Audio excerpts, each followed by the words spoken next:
Labour unions, including the Nigerian Labour Congress and the Trade Union Congress, have begun an indefinite strike. It comes days after the assault on the NLC President Joe Ajaero in Imo State. The unions are asking the federal government to sack the area commander who led the assault on Mr. Ajaero and prosecute anyone found culpable in the incident. Meanwhile, the federal government is urging the union to respect its subsisting court order that bars them from embarking on the strike. I mean, a lot to talk about as regards this. Here we go again, Dr. Abati.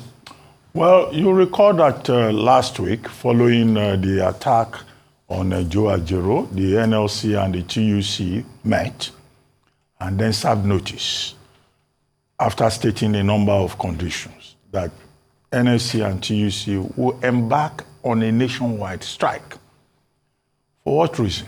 These conditions include, one, that the assault on the president of the NLC during an attempt to call out workers on strike in Imo State, in Owerri, on certain grounds. One, non-implementation of the payment of the national minimum wage by the Imo State government, refusal of the of the Imo State government to pay salary arrears. Three, the intimidation of workers in the state by the Imo State government. So Labour went there, led by Joe Ajaero, the NLC president. And as it turned out, the NLC president was assaulted. And everybody claimed that they had nothing to do with it. The police said they took him into protective custody. NLC and TUC alleged that he was attacked by thugs, led by a certain key assistant to the governor of the state. And Labour now said, well, they wanted the area commandant in the state redeployed and disciplined. They wanted the commissioner of police in the state redeployed. They wanted President Tinubu to call Governor Hope Uzodinma, whom they directly accused of having had a hand in the matter, to call him to order. Four, they said they also wanted an apology from Governor Hope Uzodinma. Five, NSC-TUC said the federal government of Imo State must be responsible for the medical treatment of the NLC president, Joe Ajaero. Well, and that all other conditions that led to the strike in Imo State in the first place must be respected and obeyed. Those were the conditions that they gave, failing which they now said they will proceed, declare a nationwide strike on November 14, which is today. Now, as it then happened on Friday last week, the Court of Justice Benedict Kanyep, the president of the National Industrial Court, responding to an ex parte application that had been filed by the federal government of Nigeria through the office of the Attorney General and Minister of Justice, then granted an ex parte order, reminding organized labor of an existing injunction stopping labor from embarking on a nationwide strike. The federal government took the additional step of asking Femi Falana, SAN, the lawyer to the NLC, to advise organized labor not to go on strike, because that would amount to contempt of court, to which Femi Falana, SA, responded that workers have the right to go on strike. Now, I guess it's on the basis of all of this that the NLC TUC has now called out its various affiliates nationwide to embark on strike today. Indeed, the federal government had redeployed the police commissioner. Governor Hope Uzodinma, who now has won a second term, has given something close to an apology, saying that he will never support the kind of brutalization and dehumanization of Joe Ajaero that occurred in Owerri. But the government side of it was also accusing Joe Ajaero and the NLC of having a political agenda. For which reason? Because they say Joe Ajaero is not just a Labour leader, he's also a member of the Labour Party, and as an indigene of Imo State, that he had special interest in organizing a strike in Imo State close to the gubernatorial elections. And that is the tone that has been sustained in the response to the nationwide strike that has now begun today. In the statement by Mr. Bayo Ononuga, a special advisor on information to the president, and he was saying that, look, clearly it looks like organized labor has a hidden agenda. He argues in the statement that he issued that the MOU that was signed by the federal government with organized labor, that the federal government has met most of those conditions, but organized labor has a different opinion about what the federal government has done with regard to compressed natural gas, with what the federal government has done with the payment of 35,000 naira palliatives for certain categories of federal government staff, what government has done with regard to palliatives for 1.5 million most vulnerable households across the country, what federal government has done about education and all of that. So I don't know whether this is just Mr. Bayo Ononuga's own version of the story, because organized labor seems not to be convinced. But here in his own statement says, look, organized labor has a hidden agenda, and they should be reminded, again, he repeated that line, that they are in contempt of court, which makes their protest illegal because there is an existing court order. However, what is the point about all of this? Is that it's the people of Nigeria that are going to suffer as a result of this. And Mr. Ononuga should be reminded that I think that this goes beyond the dehumanization, the brutalization of the NLC president.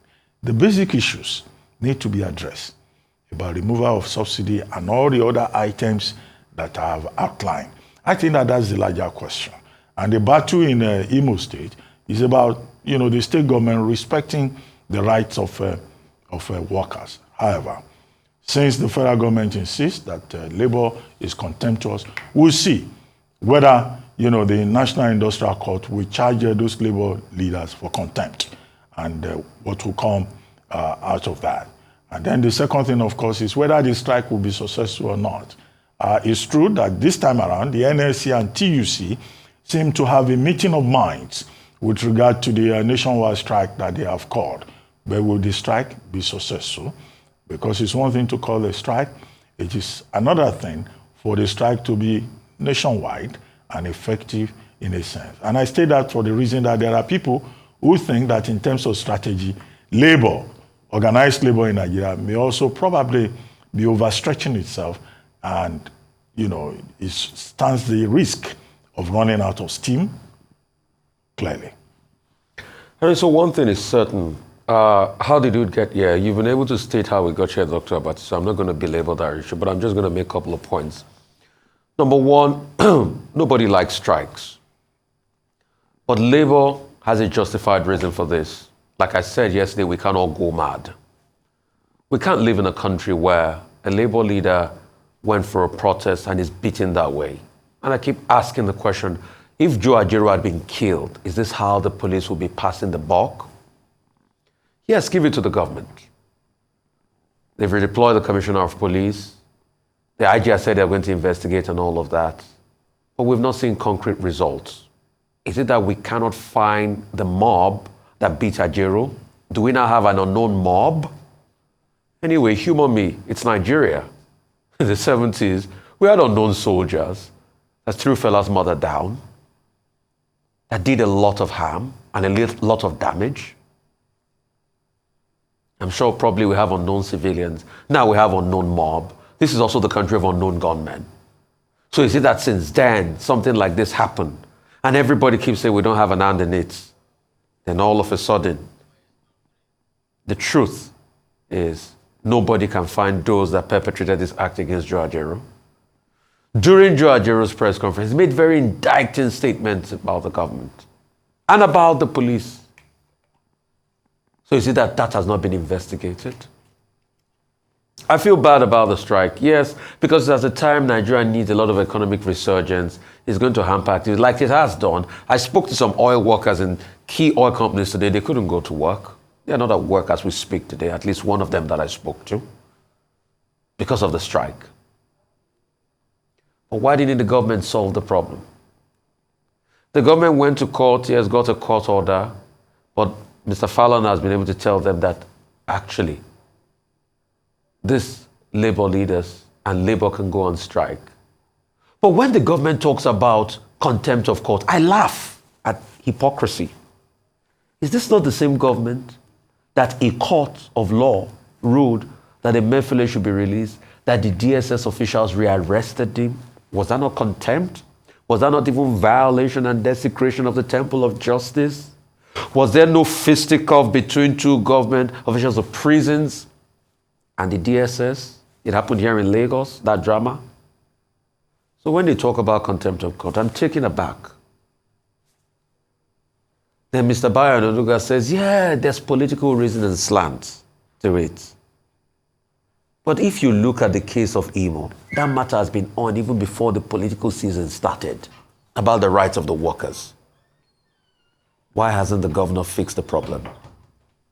The governor said something of some sort, and I like the way you couch it, Dr. Abati, sort of like a veiled apology. Isn't a proper apology necessary if he wants to dissociate himself for it as the chief security officer of the state, and this happened under his watch? Because he claimed in that interview he knew nothing about it. So that's the way our country has become. And this is not about Joe Ajaero. People miss the point because we're couching it about Joe Ajaero. It's about the fact that anybody can just be beaten blue, black, and nothing will happen. But that's not the way to build a country. And that's what we should look at critically.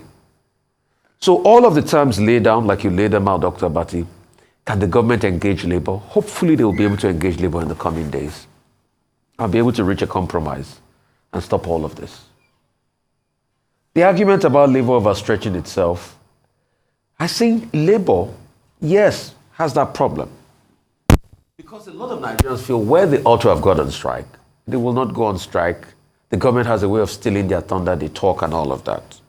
Because there are many pending issues. So take, for instance, the president said the Port Harcourt refinery will kick off in December.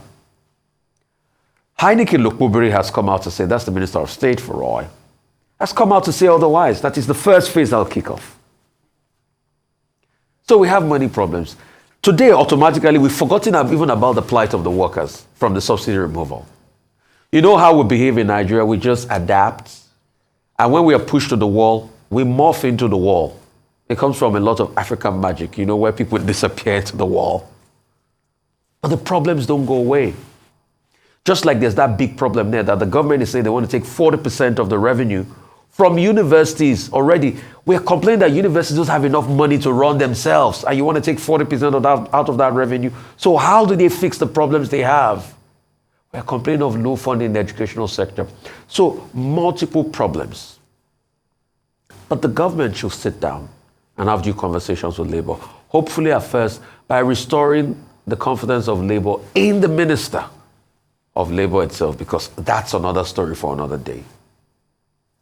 President Bola Tinubu has congratulated Governor Hope Uzodinma of Imo State, Governor Doyedire of Bayelsa State, and Governor-elect Usman Ododo of Kogi State on their victory in the November 11 governorship elections. According to the president, the outcome of the election reflects the people's wishes, emphasizing that democracy thrives when voters reward competence, transparency, and good governance. The president commended the electorate in Imo, Kogi, and Bayelsa for their participation in the electoral process, affirming the resilience of democratic institutions and power of the people in shaping the nation's political landscape. Meanwhile, civil society groups have decried the malpractice recorded in Saturday's off-cycle elections in Bayelsa, Imo, and Kogi states.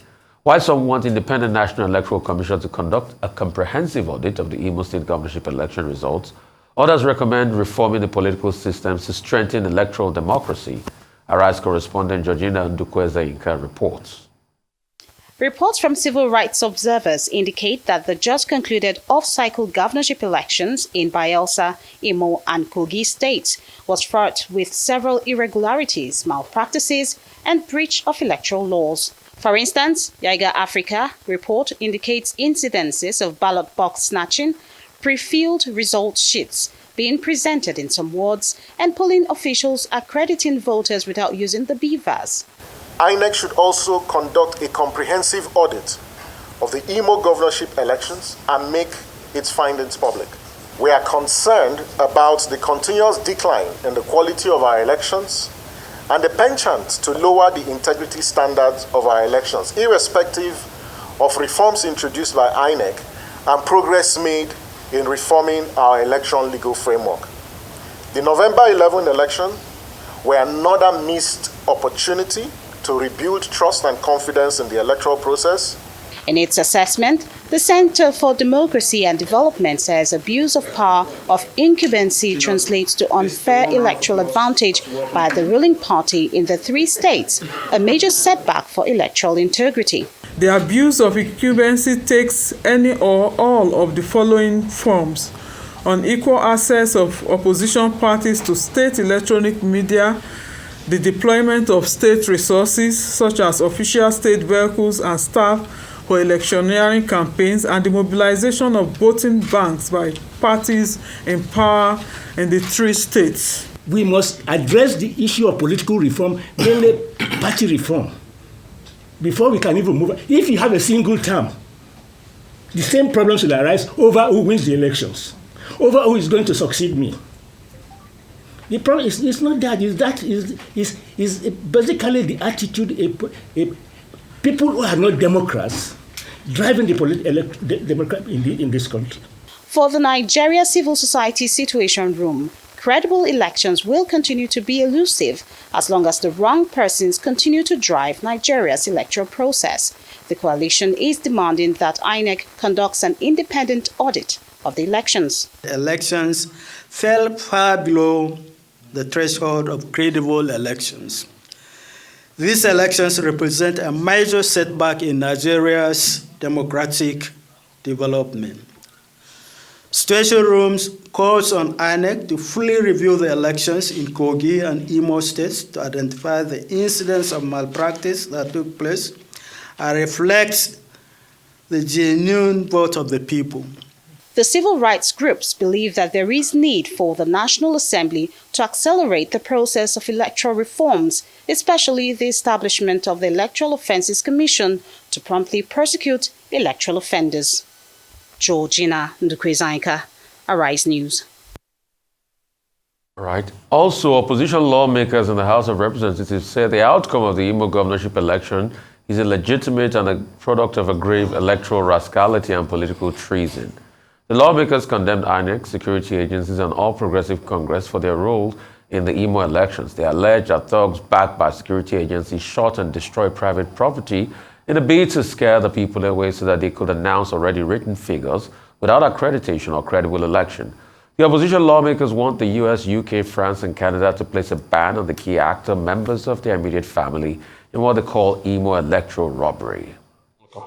The outcome of the election is illegitimate, and the person declared the winner of the election, Hope Uzodinma, was not duly elected by Imo voters, as majority of the votes ascribed to him were invalid, void, and unlawful vote.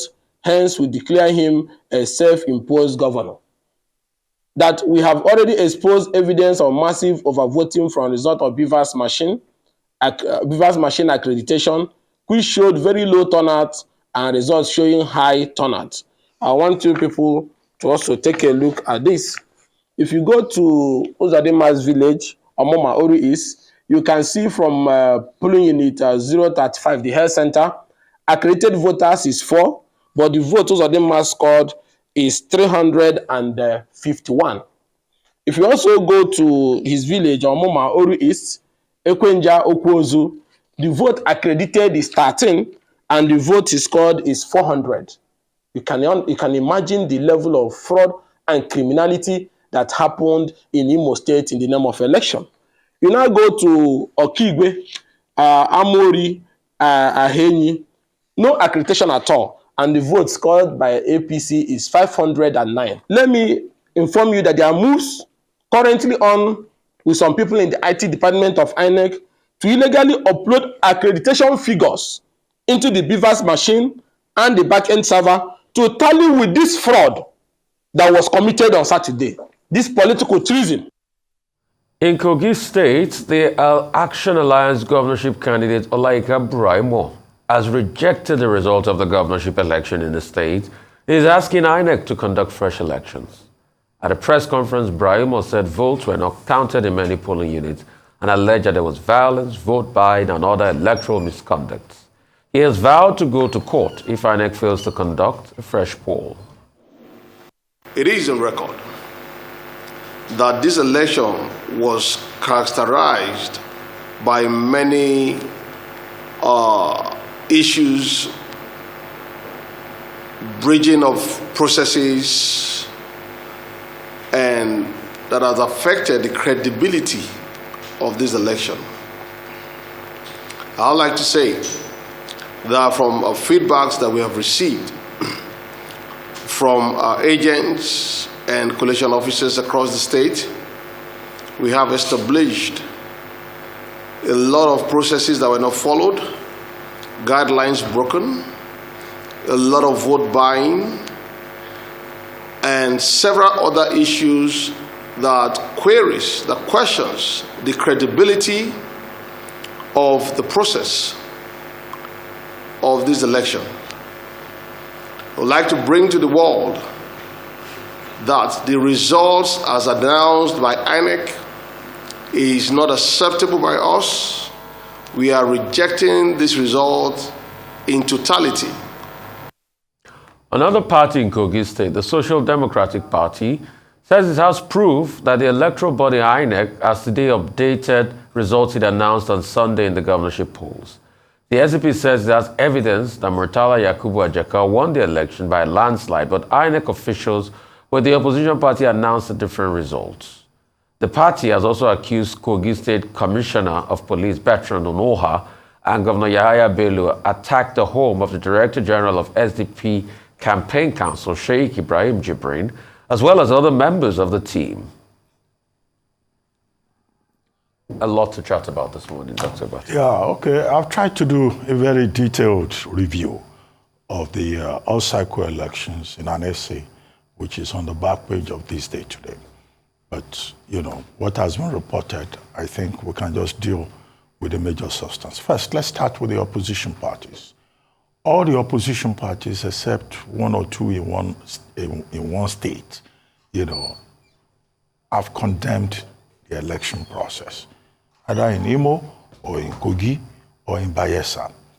In Imo State, we were shown the members of the House of Reps who are opposition members. I assume these are House of Reps members from Imo State that are in Labour Party and People's Democratic Party. And what they have said is on all fours with what the gubernatorial candidates of their parties in Imo State had said, either during the stakeholders meeting or through their attitude towards the peace accord signing ceremony or even after the election.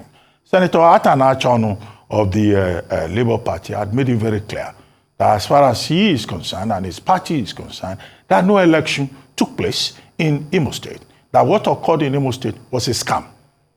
That beavers did not work, that the security agents colluded with the APC to rig election in many parts of the state. It's the same thing that the opposition members in the House of Reps are saying. In Senator Samuel Anyang, also of the PDP from Imo State, also said more or less the same thing. So the opposition lawmakers are on the same page with their candidates in that election. Now, as for Kogi State, the SDP is saying that they won the election and that results were manipulated to favor Usman Ododo of the APC. Well, it's the same allegation, similar allegation that is being made by the APC in this case in Bayelsa State, where the chairman of the All Progressives Congress, Chief Dennis Ochocho, says that 84,086 votes were deducted from the votes allotted or given or declared for the APC in the election. And that if the figures taken away from the APC, 84,086, from Nembe and Southern Ijo were to be added to the total of 110,386 given to declared for Timi Presivia, that they will have won the election. So you see, in all of these states, there is argument about the outcome, and the opposition parties are not agreeing. Some of them say they will go to court.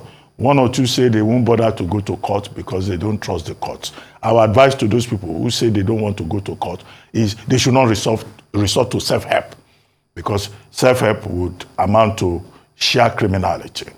Now, apart from the opposition parties themselves, the civil society organizations we have seen, before the election, the civil society organizations, speaking through the Situation Room, 70 CSOs had called on INEC to be transparent and to make sure that, they delivered on the election. But now, the Situation Room, which is the coalition of civil society groups, and by the reports given by the various groups, the CDD Election Analysis Center, CDD-EAC, URIWA, the Human Rights Writers Association of Nigeria, EU-sponsored TAF Africa, YAGA Africa's Watching the Vote Initiative, and so on and so forth. They seem to have also agreed that this was a chaotic electoral process and that lessons have not been learned, and that INEC did not live up to expectation, and that the security agencies did not do their work. There was vote buying, ballot snatching, violence in all the 3 states, indicating that we have not moved any step further from the 2023 general election, marred instructively by the same afflictions. But the Situation Room has gone a step further to now say, okay, what we need electoral reform. Well, that's obvious. That's a no-brainer. We need constitutional amendment. Well, that's also a no-brainer. But it's the National Assembly that will do that. And it will be the responsibility of the National Assembly to take a look at all of these observations and then take consequential steps. But the question is, if you have the advantage as the ruling party, are you going to review the law to work against you? And that's why the interest of the Nigerian people is paramount. What is more important? It's not the ambition, greed, limitations of politicians. It's the common good. But we seem to have a very, myopic idea about the common good in this country, because, the politicians are more interested when they have the advantage to capture the state. The third leg of what was reported is President Tinubu congratulating the winners, declared winners in the 3 states, namely Imo, Kogi, and Bayelsa. And I think, it's a sixth manly thing to do for the president to say congratulations. This election reflects the people's wishes in contradiction. The review of what the political parties said, what the opposition parties said, what the CSO said, is simply to say that the elections in those 3 states, in their view, does not reflect the people's wishes. So they disagree with the president of Nigeria in that regard. However, the president is on point to say that the common good is important, transparency is important, and that it should be collaboration among the subnationals, beyond even these 3 states, the subnationals generally, to contribute to the progress of Nigeria. Okay? And, he says democracy is thriving. Not many people may agree. But I get the statesmanly point about the president congratulating the winners, not just of the APC in Imo and Kogi, but also the PDP declared winner in Bayelsa State. And I say that because I noticed that the presidential candidate of the People's Democratic Party singled out Doye Diri of the PDP in Bayelsa State to congratulate. He didn't congratulate Zodema. He didn't congratulate Usman Ododo in Kogi State. Obviously, that's an indication that even Waziri Adamawa Atiku Abubakar does not believe that in those 2 other states, the outcome reflects the wishes of the people, although he didn't state so expressly. But I just noted that he congratulated the person that won from his own party. But what we should all do at the end of the day is to respect the rule of law, due process, give peace a chance, because the electoral process is before, during, and after. We're now in the after phase. So one thing is certain, take a panoramic view of Nigeria. And I keep talking a lot ad nauseum about 1959, because that was the first election that heralded our nationhood. Take a panoramic view about Nigeria. You'll see nothing has changed. 59, we remember those elections. We sort of had a hung parliament of some sort, and two parties went into government. By 64, they just wanted to consolidate, so there's an election skirmish everywhere. It led to the West being called the Wild Wild West. And wet here, a lot of killing and all of that. We have not changed anything. 79, the same thing. 83, goodness me, the rigging was crazy. I'm sure that rigging prompted Fela to sing Babala nonsense. How people not go vote. They're going to get millions to millions, thousands to thousands. That's what is happening in the elections today.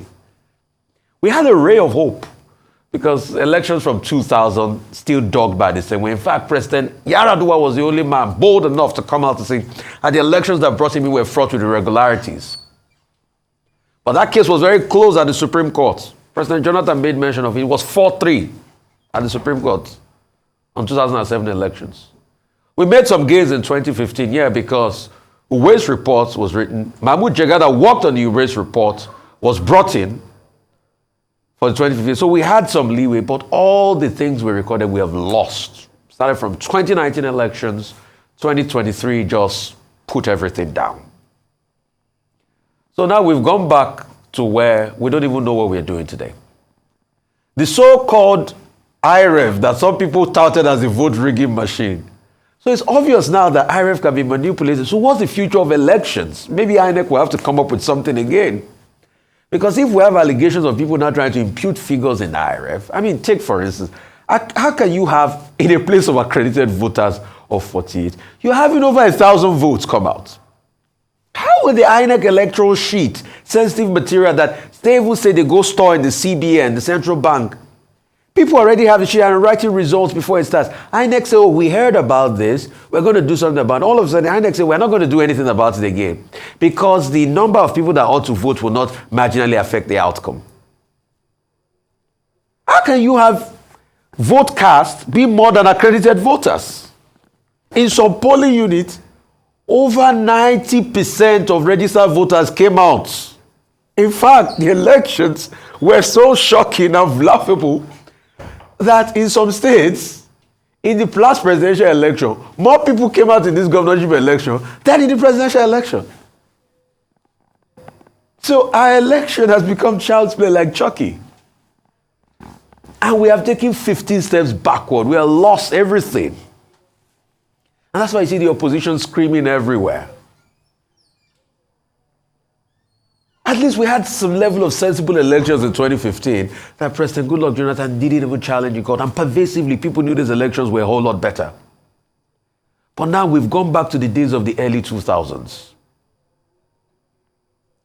So the vote rigging vaccine has now become the aid of vote rigging now. That's what IREF has become. Because even uploading on IREF, as was reported in some parts of Imo, based on allegations anyway, was selective. The Labour Party candidate said in some areas that was winning that they were not ready to be able to upload it. They said, oh, there's no upload, the upload is not working. So the entire process that INEC has so-called put forward has now become a joke and a sham. So we are now going to 1983 again, where 40 years after, how they were calling for a review of the INEC electoral system. How there were big allegations then in the 80s that the INEC chief was compromised. So 40 years after, Nigeria has just gone around the cycle. We've not learned. And that's why I keep saying it's the culture. And guess what? It's not even about these politicians. It's because of the bad culture we've built. 40 years ago, it was not these politicians that were there. But why is it that they are doing the things that were done 40 years ago? So we've built a bad culture, and it looks almost insurmountable. So what do we do? Number one, we need to reform INEC.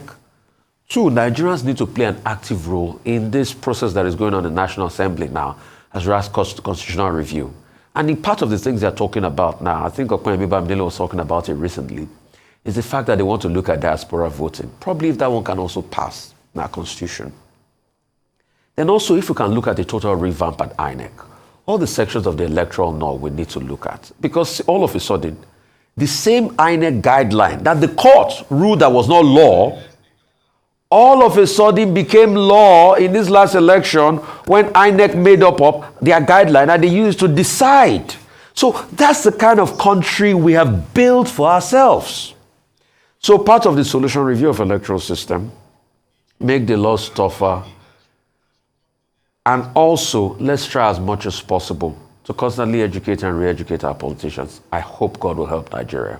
We'll move on to business news. Nigerian businessmen and government officials have been speaking on the outcome of the Nigerian-Saudi roundtable investment in Riyadh to potential investors in the country. President Bola Tinubu at the meeting said that Nigeria should be the anchor for Saudi's investments in Africa, while promises to tackle corruption and enhance a free market economy. Members of the Nigerian delegation include governors, ministers, and captains of industry who said Nigeria remains a viable investment destination for Saudi investors. Nigeria has actually been a country that has been digitalizing. So when you think about it very well, we're already using technology in government extensively. But we also have the backbone to do much more with it. So what we've done is we've invested in silos. We've not connected the silos. But we also have internet that has been becoming a lot more ubiquitous, right? It's not affordable, but it's becoming a lot more ubiquitous. More people have access to it. So if we can find a way to improve the quality of our internet, ensure that as the economy grows, more people can get access to it. We have now a leader who not only is CU leading Nigeria, but is willing to mobilize the subcontinent in the West African region, which chairs the ECOWAS, in a committed democrat who understand the way the world works, who understand the way business think. It's a rousing welcome for Nigeria. It was a great trip. The president led the charge, calling for investments for Nigeria as the chief marketing officer for Nigeria. And the people of Saudi gave a resounding welcome. Now the details is in the action. I guess there could never be assurance more than that of Mr. President. He has made it clear that now it's a new government and that corruption is not going to happen in Nigeria again. So I think they've gotten that message. Now for us, the private enterprises, entrepreneurs, you find out that we've done some little investment, compared to what is here in Saudi. But that will give them hope that there are Nigerians that believe in their country. Free market economy, free flow of currency and capital. Mr. President has spoken about that. He has spoken so eloquently about Nigerian opportunities and how these opportunities can be harnessed and be partnered with the Saudi Arabian economy. We are grateful for this opportunity. We have been able to showcase Nigeria and Niger State in particular. Being the largest state in terms of land mass in the whole country, it means we are strategically positioned. We are not in the desert part of Nigeria. We are very, very arable. So Saudi Arabia wants collaboration in agriculture. Now Niger State serves as the state for the first pilot scheme because of our closeness to the FCT, bodies of water for irrigation. I think we are just keying into the initiative of Mr. President by providing an enabling environment for investors to invest in our state, and especially that we have potentials in agriculture. And one of the vision of my administration is to enhance agriculture throughout the year round. All right, Dr. Abati. Well, okay. I think we've been on this subject since yesterday. We discussed it yesterday, and we made a point that it's a good thing that the Nigerian government is consistently, actively, proactively, looking for investment.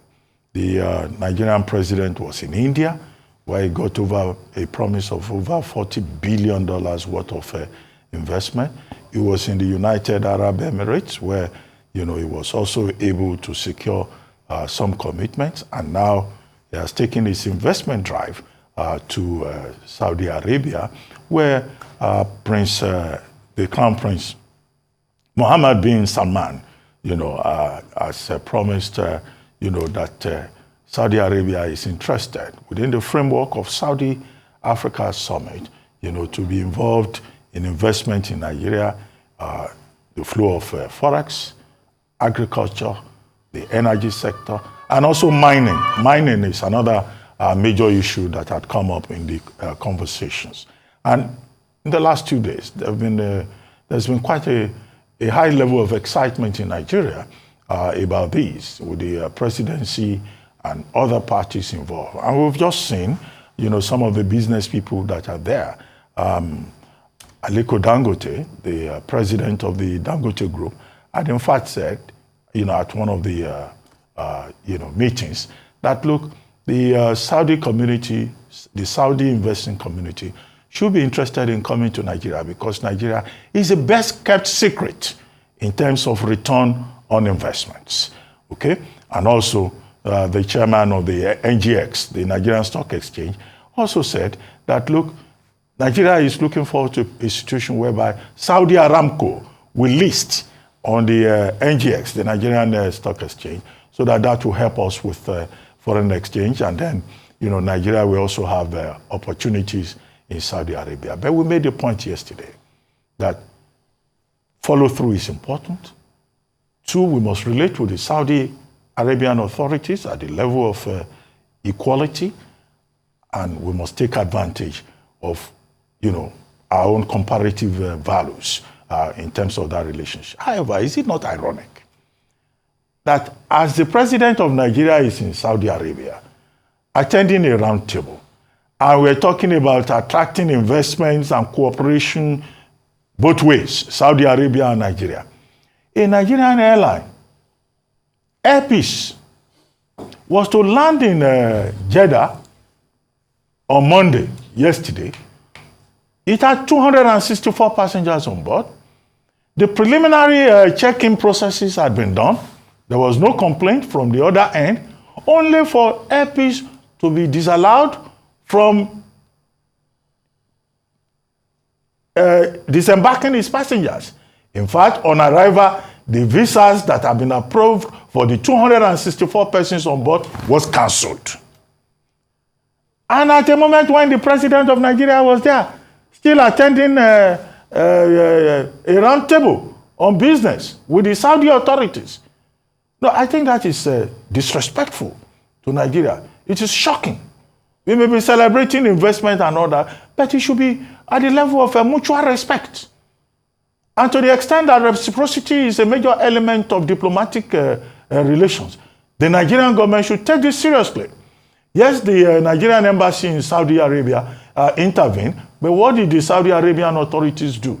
They said, oh, okay, they will take just about 80-something persons to enter Saudi Arabia. They sent back 177 Nigerians who were on board that Air Peace airline. What effrontery. The principle in international relations is the equality of states. So it's not for the embassy to now go and negotiate 77 people.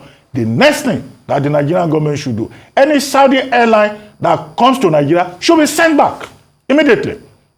Why do we have a bilateral services agreement with them if they cannot respect us? We will reciprocate. That's what we should do. And the Nigerian government should immediately, even when the president is still in Saudi Arabia, summon the Saudi Arabian ambassador in Nigeria to come and offer explanations. Why would a Nigerian carrier be treated like that? And then beyond that, I think it's important that the Nigerian government, any Nigerian airline that is given the opportunity to fly abroad, must be designated a flag carrier.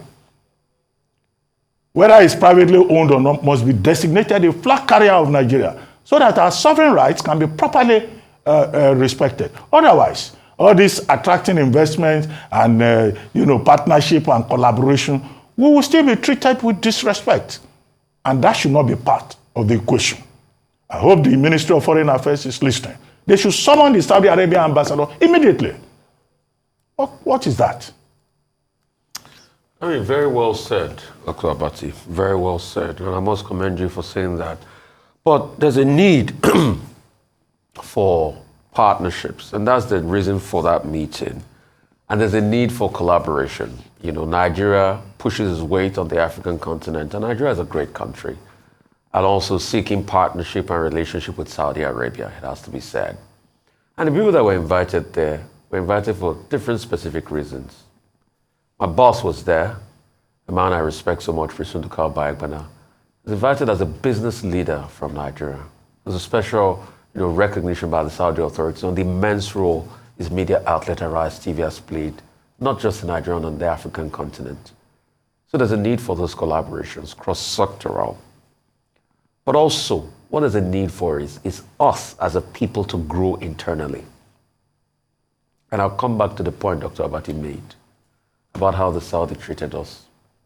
This was the same Saudi Arabia that in the 70s, their top royal family used to come here for healthcare and UCH in Ibadan. Why? Because we had the 5th best healthcare system in the Commonwealth. No, the number 5 best teaching hospital in the Commonwealth, according to some literature. This was the same Saudi Arabia that will not treat us like this in the 70s, in the heydays of Nigeria. The question is what changed? And that speaks to our leadership and our elections and everything we keep complaining about on this station. If we do things right internally, nations will not take us for granted. The reason why Africa as a whole is going cap in hand to have bilateral to get investments from countries that used to respect us before is because our nation, our leaders squandered our riches. I mean, we've been saying it on this show, but some surrogates of some party kept on abusing us. That President Buhari did a lot of damage to the economy. But I'm happy Nuhu Ribadu, the National Security Advisor, also came out to say it today. So we're correct. In fact, some 7 ministers in this administration, when they came on the show, when they were serving in Buhari administration, told us that we're lying. But now Nuhu Ribadu has said they bankrupted the country. So if President Buhari had not bankrupted the country like Nuhu Ribadu said, are we going to be going cap in hand to be begging and all of that with Saudi? Nigeria is a strong nation. That's why we keep telling our leaders, do right. It's not about corruption. But we built a culture, and also the people too support them, because what is in it for me? Just like the people that were giving vote buying money, they keep saying, oh, let me collect this once and for all. But you are collecting your future. And that's why when you vote amiss, you have problems. So it goes back to leadership. So if we truly fix leadership and we do all the things right, and our economy starts to boom, they wouldn't treat us this way. I know you also make the argument with me, though, oh, Saudi Arabia snubbed America. Saudi Arabia king at some point just gave Joe Biden a fist bump and reneged against Joe Biden and all of that. The question is, the reason why he can do that is because America too is going through its own challenges. But leadership reigns supreme. So we'd like a proper investigation into what happened. Dr. Abatia said, yeah, all the flights should be designated flag carriers. This was what we expected the government to do, but you know, when we ought to do things, we don't do them. Till today, Adi Sirika went away with what happened with Nigeria Air, that we've not had the end of it.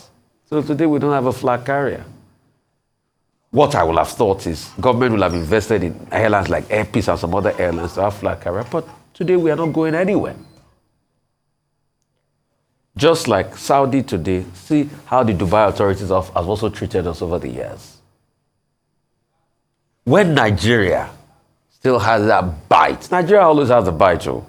But in the 80s, when things were still a whole lot better, when this happened, we know what the government of Muhammadu Buhari did as reciprocal action to Margaret Thatcher. Then they grounded the Nigerian airline. So let us introspect. And that's why we keep calling our leaders, do right. All of this is an indication that our nation is falling. The Yorubas have a saying that if, you know, think on labagbe ni shonle, what it pretty means is that once a mighty man has fallen, little crumbles and all of that, we just march over it and treat it in certain ways. And that's why we have the country we have today. And I just hope we introspect. But we also need to do the needful following the diplomatic ground. And we need to make a strong position known to the Saudi authorities. But also, it's teaching time saves 9. We should also look inward. The Yorubas also have a saying that if death is around the corner and it's killing people, look at yourself.